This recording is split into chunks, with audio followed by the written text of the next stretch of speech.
Yes, sister, most welcome. Yes, Good sister. evening, Dr. Zakir Naik. I'm Good evening. Marilyn. I'm a photographer. I just want to ask why they said that the person who converted to Islam is better than a person who is born Muslim. Sisters ask the question, why do they say that the person who's converted to Islam is better than a person who's a born Muslim? Point number one, sister, converted is not the right word is revert. Because according to the hadith of the Prophet Muhammad ﷺ, every human is born as a Muslim. Muslim means a person who submits his will to God. Every human being when he's born, when a child is born, a prophet said, he submits his will to God. Later on, he's influenced by his parents, by his elders, by his teachers, and then he does idol worship or fire worship, then he becomes a non-Muslim. That's the reason whenever a non-Muslim becomes a Muslim, the more appropriate word is revert rather than convert. So question is that why is a revert better than a person who's a born Muslim? Because when a person is a born Muslim and he grows up, he becomes an adult, maybe he may not be following Islam 100%. He may be doing wrong things, he may tell a lie, he may cheat sometimes, so he's not 100% pure. Now when a person accepts Islam, our beloved Prophet Muhammad ﷺ said that all his past sins are forgiven. So today if someone accepts Islam, his negative balance is 0. As though he's newborn.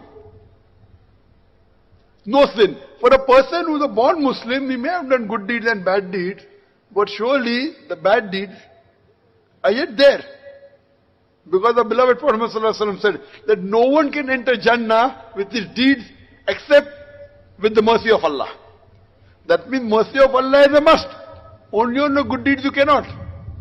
So based on this, when a person accepts Islam, at that point, there is no negative balance. For a person who's born Muslim, surely he may have done, sometimes got angry, he may have scolded someone, he may have told a lie. So all these keeps on adding up. So that's the reason a person who accepts Islam at this point is better than a person who's been a Muslim for many years. Hope that answers the question. Thank you. Sister, do you believe there's one God? Yeah, I do. Do you believe Jesus is God? No. Do you believe Prophet Muhammad is the messenger of God? You don't believe? No. So I request you that if you take my DVD, I request the organizers to give my DVD to you on Prophet Muhammad in the various world religious scriptures. Which background you come from, sister? Which background do you come from? From Philippines. No. Are you a Christian? Christian. I'm Roman Catholic. Roman Catholic, but you don't believe Jesus is God, correct? No. So that means you're not a Roman Catholic. The Roman Catholics believe Jesus is God and they make a statue of God. So that means you were a Roman Catholic, correct? If you don't believe Jesus is God, that means you're not a Roman Catholic. Fine, so you believe there's one God, you believe Jesus is not God. Do you believe in the Bible? Yeah, I do. So in the Bible I gave references. Book of Deuteronomy, chapter number 18, verse number 18 talks about Muhammad sallallahu alaihi wasallam prophecy. Book of Deuteronomy, chapter number 18, verse number 19 talks about Muhammad sallallahu alaihi wasallam. In the book of Isaiah, chapter 29, verse number 12 says that the book shall be given to him who is not learned. And will be said, read, and he said, Ma ana biqari, I am not learned. Talking about Prophet Muhammad sallallahu alaihi wasallam. I said earlier that in the Song of Solomon, chapter 5, verse 16, that Muhammad sallallahu alaihi wasallam mentioned my name.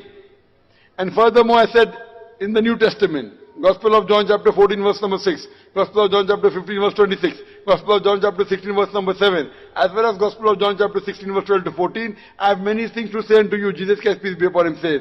But he cannot bear them now, for he, when the Spirit of truth shall come, he shall guide you unto all truth.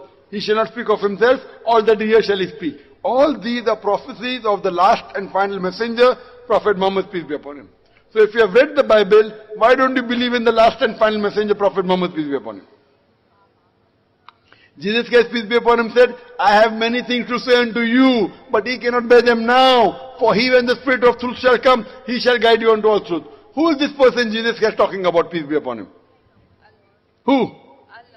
Allah. No, it says God will send. I have many things to say unto you, but he cannot bear them now. For he, when the Spirit of truth shall come, he shall be talking about a messenger to come. Who is this messenger Jesus is talking about, peace be upon him? Prophet Muhammad. So do you believe Prophet Muhammad is the messenger? Yeah, I do. You do believe? Yeah. Mashallah. So you believe there is one God? Yeah, I do. You believe Jesus is not God? Yeah. And you believe Prophet Muhammad is the messenger? Yes. Would you like to say it in Arabic? MashaAllah. Is there anyone forcing you to say it? No. Doing out of your own free will? Yeah. So now you're convinced that Prophet Muhammad is the messenger. Yeah, I do. I say in Arabic and inshallah you can repeat it. Inshallah. Ashhadu Ashhadu Allah Allah ilaha ilaha illallah illallah wa ashhadu wa ashhadu anna anna Muhammadan Muhammadan abduhu abduhu wa rasuluhu. wa rasuluhu. Wa rasuluhu. I bear witness I bear witness that that there is no God there is no God but Allah, but Allah, and I bear witness and I bear witness that that Prophet Muhammad Prophet Muhammad is the messenger is the messenger and servant of God.